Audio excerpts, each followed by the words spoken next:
Big TV Rythu Mitra కార్యక్రమానికి స్వాగతం. మనం ఇప్పుడు భువనగిరి సమీపంలోని రామకృష్ణాపురంలో ఉన్న అమేయ కృషి వికాస కేంద్రంలో ఉన్నాము. రైతు వ్యవసాయంలో నిలదొక్కుకోవాలంటే తాము పండించిన పంటకు విలువ జోడింపు చేసుకోవాలని చెప్తున్నారు ఇక్కడి రైతు జ్యోతిరెడ్డి గారు. ఆ వివరాలేంటో తెలుసుకుందాం.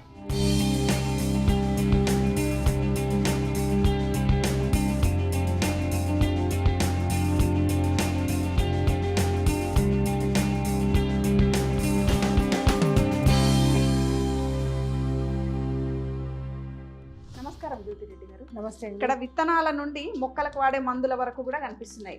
ఒక రైతు స్వయంగా ఎట్లా తయారు చేసుకోవచ్చు వీటన్నిటిని? అయితే మేము చేసేదంతా కూడా ఇంటిగ్రేటెడ్ ఫార్మింగ్ అని చెప్పినాం కదండి. దాంట్లో భాగంగా రైతు సస్టైన్ అవ్వాలంటే మీడియేటర్ లేకుండా ఫామ్ టు ప్లేట్ అనే కాన్సెప్ట్లో కనుక మనం వర్క్ చేస్తే మనకు రైతుకి 100% లాభాలు రావడానికి అవకాశం ఉంటుంది. ఇప్పుడు మేము ఒక చిన్న రైతులము, తక్కువ విస్తీర్ణంలో పనిచేస్తున్నటువంటి రైతులం మేము. మా దగ్గర మీరు చూస్తున్నారు కదా, ఇన్ని రకాల ప్రోడక్ట్స్ మన దగ్గర వస్తున్నాయి. అయితే దీంట్లో కొత్తగా మనం పనిచేసేది ఏం లేదు. మనం కూరగాయలు పండిస్తున్నాము, పండ్లు పండిస్తున్నాము, ఆకుకూరలు పండిస్తున్నాము. ఆ పండించే క్రమంలో రేటు కనుక బాగుంది అనుకున్నప్పుడు మార్కెట్లో అమ్మేస్తామండి. ఒకవేళ రేటు పర్వాలేదు, తగ్గింది, మనకు ఉపయోగం లేదు, కూరల డబ్బులు కూడా రావట్లేదు, అటువంటిప్పుడు ఏం చేస్తామంటే దాన్ని వాల్యూ అడిషన్ కిందకి తీసుకెళ్తున్నాం. అంటే సింపుల్గా చెప్పాలంటే ఇప్పుడు మనకు మామిడి కాయల సీజన్లో మనకు మామిడికాయలు వస్తాయి. మామిడికాయల సీజన్లో వచ్చేటప్పుడు ఏమవుతుందంటే స్టార్టింగ్లోనే ఒక్కోసారి గాలి దుమారాలు అట్లా వస్తుంటాయి. తర్వాత కొన్ని రకాల పచ్చడికాయలు ఉంటాయి. ఇప్పుడు ఆమని అనే రకం ఉంది. ఆమని అనే రకం మనకు దగ్గర కిలోంబావు నుంచి 2 కిలోల వరకు వస్తుంది ఒక్కొక్క కాయ. విపరీతమైన పులుపుతోటి ఉంటుంది. అటువంటప్పుడు ఆ కాయని మనం మార్కెట్కి తీసుకెళ్తే అది అమ్మడం కష్టమవుతుంది. అట్లాంటి వాటిని మనం ఏం చేయాలంటే వాల్యూ యాడెడ్ ప్రొడక్ట్ అంటే ఆమ్చూరు, తర్వాత మామిడికాయ గుజ్జు ఇట్లా మనం తయారు చేసుకునేటట్టయితే సంవత్సరం మొత్తం నిలువ ఉంటుంది. ఇప్పుడు ఈ ప్యాకెట్ ఉంది కాండి, ఇది మామిడికాయ గుజ్జు. ఇది దీంట్లో మొన్న పునాస మామిడి పండ్లు అంటారు కదా, రాయల్ స్పెషల్ మనకు కాయలు వచ్చినాయి. కాయలు వచ్చినప్పుడు 300 రూపాయలు 300 కాయలు వచ్చినాయి ఒక రోజు కట్ చేస్తే. ఓ రోజు 300 కాయలు, ఓ రోజు 300 కాయలు అట్లా వచ్చినాయి. ఈ మధ్యకాలంలో ముసుర్లు పడుతున్నాయి కదా. ఇప్పుడు మనం ఆమ్చూర్ చేయాలంటే మనం ఎంత సోలార్ డ్రైయర్లో పెట్టినా కానీ ఎండనప్పుడు మనకు కలర్ షేడ్ అవుతుంది, క్వాలిటీ పోతుంది అది. అటువంటిప్పుడు దాన్ని ఏం చేయాలని చెప్పేసి అంటే ఇది చేసినామండి, తురిమినాం దీన్ని మొత్తం కూడా. అయితే ఈ తురిమి దీంట్లో పసుపు, సాల్ట్ రెండు కూడా మనం యాడ్ చేసి పెడితే వేరే ఇంగ్రీడియంట్స్ ఏం కలపకుంటే కూడా ఇది ప్రిజర్వేటివ్స్ లేకుండా కూడా సంవత్సరం నిలువ ఉంటుంది. ఇంకా మనకు ఒకవేళ డౌట్ ఉన్నది అనుకున్నప్పుడు ఫ్రిడ్జ్లో పెట్టుకోవచ్చు. ఎందుకంటే అందరికీ పెద్ద ఫ్రిడ్జ్లో, ఇప్పుడు చిన్న ఫ్రిడ్జ్లో తక్కువ ఉంటున్నాయి. ఒక కుటుంబానికి ఒక 2 కిలోలు అయితే ఒక సంవత్సరం సరిపోతుంది. ఇది మనం మామిడికాయ పప్పులోకి, తర్వాత మామిడికాయ పులిహోరలోకి వాడుకోవచ్చు. దానికి కరెక్ట్గా ఇది పనిచేస్తుంది అనమాట. ఇప్పుడు మనకి మధ్యలో ఎప్పుడన్నా కావాలి, మళ్ళా నెలకు పచ్చి మామిడికాయలు లేవు కదా, అయ్యో మామిడికాయ పప్పు వేసుకుందాం అనుకున్నప్పుడు అట్లా బాధపడాల్సిన అవసరం లేదు. ఇది మేము 150 రూపీస్ కేజీ పెట్టినాము. అంటే యాక్చువల్గా కాయ కాస్టే వస్తుంది. ఒకవేళ లేదు మనం కాయలే అమ్ముకోవాలంటే 4 రూపాయలు 5 రూపాయల కంటే ఎక్కువ రావు. లేదు మనం 10 రూపాయల కాయ మనం రీటైల్గా అమ్ముతాం అనుకున్నా కూడా 300 కాయలు ఒక రోజు అమ్ముడుగా. అట్లా ఇది బై ప్రోడక్ట్ తీసుకొచ్చాం అనమాట. అంటే ఇందులో ఉన్న ప్రతి ఒక్కటి కూడా మా ఆలోచనలోంచి, అప్పుడు ఉన్నటువంటి పరిస్థితిలోంచి పుట్టింది. తర్వాత మెయిన్ మా దగ్గర ఈ నెయ్యి ఉంది కండి. ఇది ఆవు పాలు, మన దగ్గర వెళ్ళేటటువంటి పాలు తోడుపెట్టి వెన్న తీసి కరగబెడతాము. వెన్న వస్తుంది కదా, ఫస్ట్ ప్రోడక్ట్ వెన్నను డైరెక్ట్ కస్టమర్స్ కొంతమంది ఉంటారు, వెన్న కావాలనే వెన్న తీసుకోవాలి ఉంటారు. దోశల మీద, బ్రెడ్లకు అట్లా వాడే వాళ్ళు ఎక్కువ మంది ఉంటారు. వాళ్ళకు కావాలనుకునే వాళ్ళకు దాన్ని పంపిస్తాం. ఫస్ట్ 1500 ఇస్తాం కేజీ. ఆ తర్వాత ఇది నెయ్యి కరగబెడతాం కదండి. నెయ్యి కరగబెట్టిన తర్వాత నెయ్యిని మనం ఇప్పుడు 2500కి ఇస్తున్నాం కేజీ. మామూలుగా 4000 వరకు కూడా అమ్ముతున్నారు రైతులు వాళ్ళ పరిస్థితులను పట్టుకొని. అయితే మేము 2500కి ఎందుకు ఇస్తున్నామంటే మేము కేవలం నెయ్యి మీద కాన్సన్ట్రేట్ చేయట్లేగా. మాకు ఆవుల నుంచి వచ్చేటటువంటి పాలు, తర్వాత ఏమంటాము పేడ, మూత్రము, వీటిని కూడా మనం వాడుకుంటున్నాము. తర్వాత ఇప్పుడు మనం మజ్జిగ తీసేసినాం కండి. మజ్జిగ తీసేసిన తర్వాత, వెన్న తీసేసిన తర్వాత వచ్చిన మజ్జిగలోంచి ఈ మజ్జిగ మిరపకాయలు చేస్తున్నాం. చల్లమిరపకాయలు అంటారు. చల్లమిరపకాయలు అంటాము. ఈ చల్లమిరపకాయలు చేస్తున్నాం కదా. చల్లమిరపకాయలు చేసినాక రోజు చల్లమిరపకాయలు చేయము. చల్లమిరపకాయలు చేసేటప్పుడు చేస్తాము. తర్వాత మిగిలిన మజ్జిగ ఏదైతే ఉంటుందో 20 రూపాయలకు లీటర్ చొప్పున రైతులు ఎవరైనా చిన్న రైతులు ఉంటారు కదండి, ఆవులు వాళ్ళు లేని వాళ్ళు, టెర్రస్ గార్డెనర్స్, పెరటి తోట వాళ్ళకి ఎవరికైనా కావాలంటే కూడా 20 రూపాయలు లీటరు. బాటిల్ వాళ్ళు తెచ్చుకుంటే 20 రూపాయలు, మన బాటిల్ అయితే 30 రూపాయలు. అట్లా మజ్జిగ కూడా మనకు యూజ్ అవుతుంది. మజ్జిగ వెన్న తీసినాక వెన్న మజ్జిగ. తీసినాక మజ్జిగ యూజ్ అవుతుంది. అట్లా అమ్మంగా మిగిలిన మజ్జిగ ఏదైతే ఉంటుందో ఇప్పుడు మనం కొంచెం తాగడానికి సమ్మర్లో అయితే నర్సరీకి వచ్చేటటువంటి విజిటర్స్ కస్టమర్స్ అందరికి ఇస్తాము. అట్లా కూడా ఇంకా మిగిలింది అప్పుడు మళ్ళీ ఆవులకే పోషిస్తాం. ఓకే. ఆవులు ఇవన్నీ చేసుకోగా మిగులుతాయి మళ్ళీ ఆవులకు పోషిస్తాం అనమాట. ఇది విత్తనాలు కూడా యూజ్ అయ్యేటట్టున్నాయి. అన్ని విత్తనాలు ఎన్ని రకాలు ఉన్నాయి మనకి ఇక్కడ విత్తనాలు? ఇప్పుడు మన దగ్గర వెళ్ళేటటువంటి కూరగాయలు ఏవైతే ఉన్నాయో వెళ్ళే కూరగాయలు వెళ్ళిన తర్వాత మళ్ళీ కొన్ని విత్తనాలు కూడా తీస్తామండి. అవి మనం వాడుకోగా చిన్న చిన్న రైతులు ఉంటారు కండి పెరటి తోట వాళ్ళు వీళ్ళకు అట్లా 30-40 రూపాయల ప్యాకెట్లు కూడా చేసి అమ్ముతున్నాం. టెర్రస్ గార్డెన్ వాళ్ళు చాలా ఇంట్రెస్ట్ చూపుతారు వీటి ఇంట్రెస్ట్ చూపిస్తారు. తర్వాత ఈ గుమ్మడికాయలు ఏవైతే ఉన్నాయో గుమ్మడికాయ వడియాలి ఇవి. గుమ్మడికాయలు మన ఫార్మర్ ఒక ఆయన వేస్తుండే న్యాచురల్ ఫార్మర్.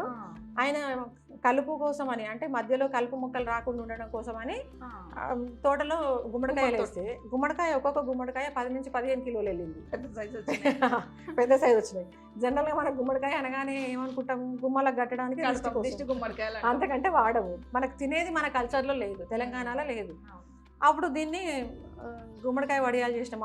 రైతు దగ్గర మొత్తం తీసుకున్నాము. వాల్యూ యాడెడ్ గుమ్మడికాయ వడియాలు చేసాం అనమాట. అప్పుడు ఆయనకు బెనిఫిట్ అయింది, మనకు బెనిఫిట్ అయింది కదా. ఇట్లా ఈ ప్రోడక్ట్ వచ్చింది. తర్వాత ఈ దోసకాయ వరుగులు ఉన్నాయి కండి. ఈ దోసకాయలు ఒకప్పుడు తెలంగాణ ప్రాంతంలో ఎక్కువ తింటారు దోసకాయ. అయితే మేము స్టాల్స్ పెట్టిన దగ్గర దోసకాయ వరుగులు పెడితే ఇట్లా ఫస్ట్ వెళ్ళిపోతున్నాయి ఇవన్నీ కూడా. మార్కెట్లోకి దోసకాయ ఎక్కువ మనకు వచ్చినప్పుడు ఎప్పుడు వచ్చినా కూడా 3 క్వింటాలు 4 క్వింటాల దోసకాయ వెళ్తుంది రోజుకి. అటువంటిప్పుడు ఇక్కడ కౌంటర్లో మన ఫామ్లోనే అమ్మయ్య కృషిలో అమ్మే కాడికి అమ్ముతాము. ఈ రోజు కట్ చేసినాం కదా, ఈ రోజు రేపు అమ్ముతాము. ఎల్లుండి మొత్తం కూడా కట్ చేసేస్తాము. ఈ కట్ చేయడానికి కూడా మనం అన్ని మిషన్లు యంత్రాలు తీసుకున్నాం, చిన్నవన్నీ. ఇవన్నీ అవే అండి. మిషన్లు తీసుకున్నాము, ఆ మిషన్లో వేసేసి కట్ చేస్తాము, ఎండబెట్టేస్తాము. ఎండబెట్టిన తర్వాత సోలార్ డ్రై అయినా మొత్తం సోలార్ డ్రైయర్. ఇది ఎండబెట్టిన తర్వాత వీటిని ఇట్లా 50 రూపాయలు 60 రూపాయల ప్యాకెట్లు చేసి అమ్మేస్తాం అనమాట. అయితే బాలింతలకు మంచిది. జనరల్గా డెలివరీ అయినటువంటి వాళ్ళకి మాకైతే అంటే ఏ వస్తువు కూడా మేము వృధా కావటం. సోలార్ డ్రైలో ఎన్ని రోజులు పడుతుంది అంటే మామూలుగా ఆకుకూరలు అయితే 2 days పడుతుంది. ఇప్పుడు ఇట్లాంటివి అయితేనేమో 2 days అంటారు కానీ 2 days కాదండి, ఎక్కువ పడతాయి. వాటర్ వెజిటబుల్స్ కదా, 4-5 రోజులు పెడుతున్నాం. మేమైతే రిస్క్ తీసుకుంటలేము. అంటే ఆకుకూరలు కూడా పొడి చేస్తారా? ఆకుకూరలలో అంటే మా దగ్గర ఎక్కువ డిమాండ్ ఉన్నది ఇదండి, మునగాకు పొడి. మనకు మునగాకు ఉంటుంది కదా, మన పొలాల చుట్టూ అక్కడక్కడక్కడ వేసినాము. ప్రత్యేకంగా ఒక 1/2 acre 1/4 acre అని వేయలేదు. వేసిన తర్వాత వచ్చేటటువంటి మునగాకును అంతా కూడా మంచిగా క్లీన్ చేసి దాన్ని ఆరబెట్టి దీన్ని పొడి చేస్తాము. ఇది ప్లెయిన్ పౌడరు. దీన్ని కూరగాయల్లోకి వేసుకోవచ్చు, డికాషన్ చేసుకొని తాగొచ్చు. మునగాకు 300 వ్యాధులను నిరోధిస్తుంది అంటారు. అదే 300 వ్యాధులకు మంది ఇది. అయితే మనకి హిమోగ్లోబిన్ పర్సంటేజ్ ఇంక్రీజ్ కావాలి త్వరగా అనుకుంటే వేరే ఏ ఫుడ్ కంటే కూడా మునగాకులు ఎక్కువ ఉంటాయండి. మనం ఒక టీ స్పూన్ పౌడర్ని ఒక గ్లాస్ వాటర్లో బాయిల్ చేసి తీసుకుంటే 40-45 డేస్లో మీకు 2 to 3% పెరుగుతుంది హిమోగ్లోబిన్ అనేది, హెచ్బి పర్సంటేజ్. అది ప్రాక్టికల్గా మేము చాలామంది మీద వాడి చూసినాము, బాగుంది. ఇది ఒకటి ప్రోడక్ట్. దీంతో పాటు మునగాకు కారం అండి. అంటే అందరూ చేదుగా ఉంటుంది కదా అని కొంచెం తినడానికి ఇష్టపడరు. అట్లాంటి వాళ్ళ కోసమని స్పైసీ అంటే మునగాకు కారం. ఇది ఇడ్లీ, దోశలోకి, ఉప్మాలోకి, అన్నంలోకి వాడుకోవచ్చు. ఇది ఏదైనా ఏం వండుకున్నా కానీ ఫస్ట్ ఒక 2-3 ముద్దలు ఇది తింటే బాగుంటుంది. చిన్న పిల్లలకు కూడా నెయ్యి వేసి మునగాకు కారం పెట్టొచ్చు. ఇది అట్లా తయారు చేసినాము. తర్వాత ఈ టమాటాలు ఉండే టైం ఉంటుంది కదండి మనకు. టమాటాల టైంలో టమాటాలు వండియంగా మార్కెట్కి పంపించినాము. అప్పుడు ఏమైందంటే రేటు తక్కువ వచ్చింది. నాటు టమాటా మనదంతా అసలు టేస్ట్ అల్టిమేట్ అండి. దాన్ని ఏం చేసినామంటే మొత్తం కట్ చేసి ఒరుగు చేసేసినాం. టమాటా ఒరుగు చేసినాము. ఒరుగు చేసినాక టమాటా పౌడర్ చేసినాము. మళ్ళీ టమాటా పౌడర్ చేసినాక టమాటా వడియాలు, అట్లా దాంట్లో ఎన్ని రకాల వస్తువులు తీసుకొచ్చి చేయాలనుకుంటాం అన్ని. టమాటా సాస్ కూడా చేసినాము. కాకపోతే ఏంటంటే అమ్మడానికి చేయలేదు, ఇంటి మందం చేసుకున్నాము. అంటే అన్ని మనం ట్రయల్ చేసి మంచిగా అనిపిస్తేనే బయటకి ఇస్తాం. అట్లా టమాటా సాస్ అంటే వాల్యూ యాడెడ్ ప్రొడక్ట్స్ మీద మనం కాన్సన్ట్రేట్ చేస్తే ఒక్క వస్తువు కూడా రైతు దగ్గర లేదండి. అది అయిపోయింది. ఆ తర్వాత ఏం చేసినామంటే ఇప్పుడు ఇవన్నీ పచ్చళ్ళు. ఇది అరటికాయ పచ్చడి అండి. కూర అరటికాయ ఉంటుంది కదా, కూర అరటికాయని మేము పచ్చడి పెట్టినాము. ఇది నిల్వ పచ్చడి. ఇట్లా ఒక నిమ్మకాయలు మన దగ్గర వెళ్ళినాయి, నిమ్మకాయలు అమ్ముతాము. ఇంకా పండ్లు ఎక్కువ వచ్చినాయి, పచ్చడి పెడతాము. లేదంటే ఒట్టి ఊరేసి ముక్కలు కూడా అమ్మేస్తాము. ఊరిన ముక్కలు కూడా అమ్మేస్తాము. ఎట్లా కావాలంటే అట్లా, కస్టమర్ చాయిస్. ఇది గోంగూర పచ్చడి మనదే. తర్వాత ఇంట్లో ఉండే మామిడికాయ పచ్చడిలోని మామిడికాయ మనదే. అన్నీ మన దగ్గర Varieties. పండినటువంటివే. ఇప్పుడు టమాటా మన దగ్గర పండింది. ఇట్లా పండినాక ఈ పచ్చళ్ళన్నీ చేయడానికి మళ్ళీ గానుగ నూనెలు వాడుతున్నాం మనం. ఇప్పుడు ఈ గానుగ నూనెలు ఇంకొక ఫ్రెండ్ దగ్గర, రైతు దగ్గర తీసుకుంటున్నాం మనం. ఇంకా గానుగ రైతులకు మీకు ఒక సహకారంతో ఇప్పుడు ఇందులో గుమ్మడికాయలు ఒక రైతు వచ్చిండు, ఇందులో నుంచి నూనెకు ఒక రైతు వచ్చిండు. అంటే వాళ్ళు ఎవరైతే న్యాచురల్ ఫార్మింగ్లో ఉన్నారో వాళ్ళ ప్రొడక్ట్స్కి మేము కూడా కొంత తీసుకొని మేము సేల్ చేస్తాము. వాళ్ళ దగ్గర నెయ్యి లేదు కదా, ఇప్పుడు నూనె అమ్మేటాయన దగ్గర నెయ్యి లేదు, మీరు నెయ్యి అంటే పరస్పర సహకారంతో అట్లా మాక్సిమం మాకు వస్తువులన్నీ ఎక్కువ అమ్ముడుపోతున్నాయి. ఇది ఒకటి అనుకుంటే యాడ్ చేసుకుంటూ పోవడం వల్ల ఇప్పుడు మనకు చూడండి ఇన్ని ప్రొడక్ట్స్ వచ్చినాయి కదా.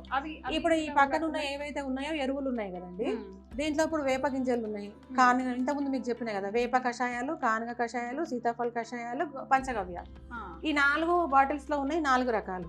ఈ 4 రకాలు ఇప్పుడు మేము వాడుకోవడంతో పాటు మాకు ఎట్లయినా తయారు చేస్తాం కదా, కొంత సేల్కి పెట్టింది. జనరల్ గా టెర్రస్ గార్డెన్ వల్ల కూడా చిన్న చిన్న అమౌంట్ తయారు చేసుకోరు. తర్వాత మళ్ళీ వాటికి ఎట్లా ఉంటుంది, డిమాండ్ బాగుందా? ఇది చాలా బాగుందండి. అయితే ఏ మందు అయినా కానీ 6 నెలలు మనకు నిల్వ కాలం ఉంది. అయితే 6 నెలల వరకు ఇప్పుడు మనం ఎట్లయినా తయారు చేస్తాము. ఇప్పుడు ఇవాళ ఒక 10 బాటిల్స్ ప్యాక్ చేసి పెట్టాము, వారం 10 రోజులు కానీ నెల రోజులు కానీ అది పోతే పోయింది, పోకపోతే మళ్ళీ మనం వాడుతూనే ఉంటాం. ఇక్కడ ఫామ్ ఉంది కదా, అట్లా వేస్ట్ అయ్యేది ఏం లేదు. అట్లా వచ్చినటువంటి ప్రతి ఒక్కటి దీంట్లో వాడుతున్నాము. ఇప్పుడు ఆవులను పెంచినాం కదండి, ఆవులను పెంచినాము, ఆవుల ద్వారా వచ్చేటటువంటి పేడ, మూత్రము, వీటన్నిటితోటి ఎరువులు తయారు చేసుకున్నాము. మళ్ళీ అదే ఎరువులతోని మళ్ళీ మనం పంటలు సైకిల్ అనమాట. పండించినటువంటి పంటల్ని మళ్ళీ వాల్యూ ఉత్పత్తులు వస్తున్నాయి. అంటే కొంచెం ఇన్నోవేటివ్గా ఆలోచించుకోవాలన్నమాట. ఇంట్లో మన శ్రమ అనేది 100% ఉంటుందండి. అంటే ఇప్పుడు ఉండేటటువంటి పరిస్థితులలో ఇప్పుడు పచ్చళ్ళు పెట్టాలి అని అనుకుంటే మనకు ముఖ్యమైన సమస్య అల్లం వెల్లిగడ్డ పొట్టు తీసుడు. అల్లం వెల్లిగడ్డ పొట్టు తీయడమే పెద్ద సమస్య అవుతుంది. అప్పుడు ఏం చేసినామంటే మేము ఈ అల్లం వెల్లిగడ్డ పొట్టు తీసే మిషన్లో తీసుకున్నాము. ఎల్లిపాయ పొట్టు తీసేది, అల్లం పొట్టు తీయడము, తర్వాత మళ్ళీ వాటిని పేస్ట్ చేయడము, ఇట్లా అంటారు. కూలీలు లేకుండా కూడా మనమే దాంట్లో పొట్టు తీసేసుకొని పట్టించుకోవచ్చు. ఇవన్నీ కూడా 1.5 HP నుంచి 2.5 HP వరకు. ఎంత పడతాయి కాస్ట్? మనకి ఇవి 15,000 నుంచి స్టార్ట్ అవుతుందండి ఒక్కొక్కటి. దాని కెపాసిటీని బట్టి 50,000, 1,00,000, 4,00,000, 5,00,000 కూడా ఇండస్ట్రియల్ మోడల్ వరకు వెళ్ళొచ్చు. రైతు అనుకూలంగా ఒక్కొక్కటి ఒకసారి అన్ని కొనుక్కోవడం అంటే బర్డెన్ అవుతుంది. ఇప్పుడు అంతేందుకంటే ఇప్పుడు బై ప్రొడక్ట్స్ అనే విషయం పక్కన పెట్టినా కూడా ఇప్పుడు అల్లం వెల్లిగడ్డ రుబ్బే మిషనే ఉంది. ఇప్పుడు అల్లం వెల్లిగడ్డ రుబ్బాలి అనుకుంటే అంతా వర్కింగ్ ఉమెనే టైం ఉండటం లేదు. అటువంటి అప్పుడు మిషన్లో 2 పెట్టుకున్నా కూడా ఆమె ఉపాధి పొందుతుంది కదా. ఇప్పుడు మనకు వడియాలు చేయాలి, మనం పిండి పట్టాలి, మునగాకు పొడి వేయాలి, మనం పిండి పట్టాలి. ఇవన్నీ పిండి పట్టేటప్పుడు ఏం చేసినాము, ఇప్పుడు మునగాకు పొడి ఉందండి, ఇప్పుడు మునగాకు పొడి పట్టినాము. పట్టిన తర్వాత మళ్ళీ మనం వెంటనే ఏదైనా పట్టాలంటే మళ్ళీ మనం దాన్ని మిషన్ ని క్లీన్ చేయాలి. క్లీన్ చేసేటప్పుడు ఏం చేస్తామంటే మేము దాన్ని బియ్యం వేయాలి. బియ్యం వేస్తాం, మళ్ళీ బియ్యం వస్తుంది కదా. ఆ బియ్యం వచ్చిన తర్వాత మునగాకు ఫ్లేవర్ తోనే వస్తుంది ఆ బియ్య పిండి. అప్పుడు ఎట్లయినా మునగాకు ఫ్లేవర్ తోనే వస్తుంది కదా, దాంట్లో కొంత సగ్గుబియ్యం అవి యాడ్ చేసి మునగాకు పెట్టినప్పుడు మునగాకు వడియాలు, టమాటాలు పట్టినప్పుడు టమాటా వడియాలు, ఆమ్చూరు పడతాం కదా, ఆమ్చూరు పట్టినప్పుడు పులుపు వస్తుంది కదా, దానికి ఇంకో కొంత మళ్ళీ పులుపు యాడ్ చేసి ఆమ్చూరు వడియాలు, మ్యాంగో వడియాలు, అట్లా డిఫరెంట్ గా మేము ఆలోచించుకుంటా మేము చేసుకుంటా పోతున్నాం. అంటే ఫుడ్ లో ఫస్ట్ నుంచి మాకు కొంత ఇంట్రెస్ట్ ఉంది, ఫుడ్ ప్రిపరేషన్ లా ఇంట్రెస్ట్ ఉంది కాబట్టి ప్రతి ఒక్కటి మేము మార్చొచ్చు. మామిడి పండ్లు వస్తాయండి, మామిడి పండ్ల సీజన్ ఉంటుంది కదా, మామిడి పండ్ల సీజన్లో మనకు పక్వానికి వచ్చిన కాయలు అంటే దూరగా అయినటువంటి కాయలు కూడా గాలివాన రాగానే రాలిపోతాయి. అప్పుడు ఏం చేయాలి, వాటిని మనం మార్కెట్లో అమ్ముడుపోవు. మేము కార్బైట్ వేసి వాటిని ఎట్టి పరిస్థితుల్లో మక్క పెట్టాము. వాటన్నిటిని ఏం చేస్తామంటే పీల్ చేసేసి తొక్క తీసేసి కట్ చేసి ఎండబెడతాము, కొంచెం షుగర్ సిరప్ వేసి ఎండబెడతాము.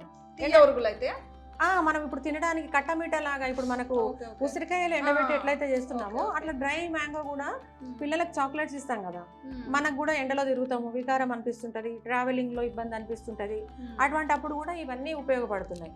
ఇవన్నీ కాకుండా మెయిన్ మా అచీవ్మెంట్ ఏంటంటే టమాటా రసం ఉంటుంది కదా, టమాటా రసం పౌడరు, పప్పుచారు పౌడరు 2 కూడా మేము ఇన్స్టెంట్ గా తయారు చేసినాం. అంటే కొంచెం ఇన్నోవేటివ్ థింక్ చేస్తే మొత్తం మన పొలం నుంచి వచ్చినా మనమే తయారు చేసుకొని అమ్ముకోవచ్చు. మనమే తయారు అంటే వినియోగదారుడు కూడా ఒక భరోసా ఉంటది కదా, రైతే తయారు చేస్తున్నాడు, ఒకసారి తీసుకోతే మంచిగా ఉంటే మళ్ళీ వస్తాడు కదా వచ్చే సంవత్సరం. అంతే.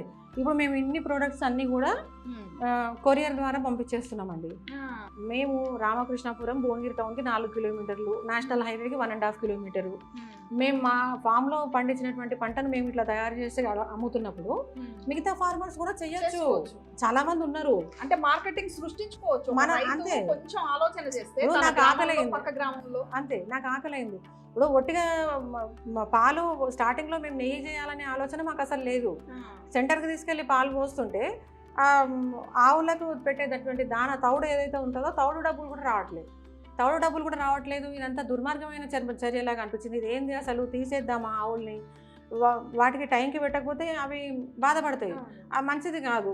అట్లాంటప్పుడు ఏం చేయాలని చెప్పేసి అనుకున్నప్పుడు మనకు పేడ అవసరం, మూత్రం అవసరం కాబట్టి ఆవులు ఉండాల్సిందే. మళ్ళీ ఇంకోటి ఏంటంటే ఇంజక్షన్లు ఇచ్చినటువంటి పాలు అవన్నీ మేము తాగాలని అనుకోవటం లేదు.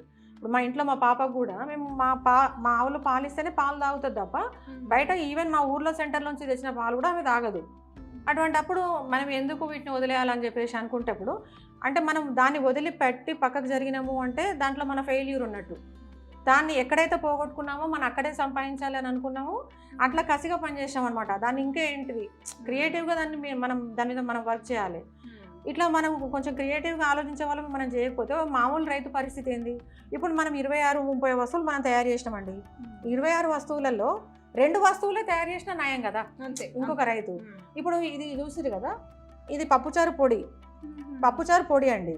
అయితే మామూలు తాలింపు వేస్తాం కదా, తాలింపు వేసినాక దీన్ని పౌడర్ని మనం ఒక టేబుల్ స్పూన్ తీసుకొని ఒక గ్లాస్ వాటర్లో కలిపి మనం మరగబెట్టేసినాం అనుకోండి, పప్పుచారు అయిపోతుంది. దీంట్లో ఉప్పు, కారం, చింతపండు, పప్పులు ఏమి వేయాల్సినటువంటి అవసరం లేదు. ఇప్పుడు వర్కింగ్ ఉమెన్ కైనా రెడీ టు యూస్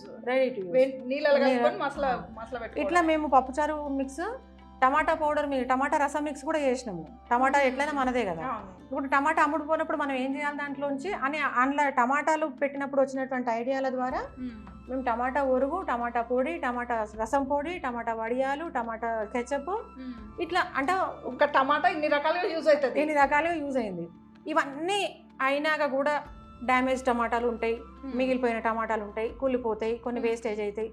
వాటన్నిటిని మళ్ళీ కంపోస్ట్ కిందికి వాడుతున్నాం.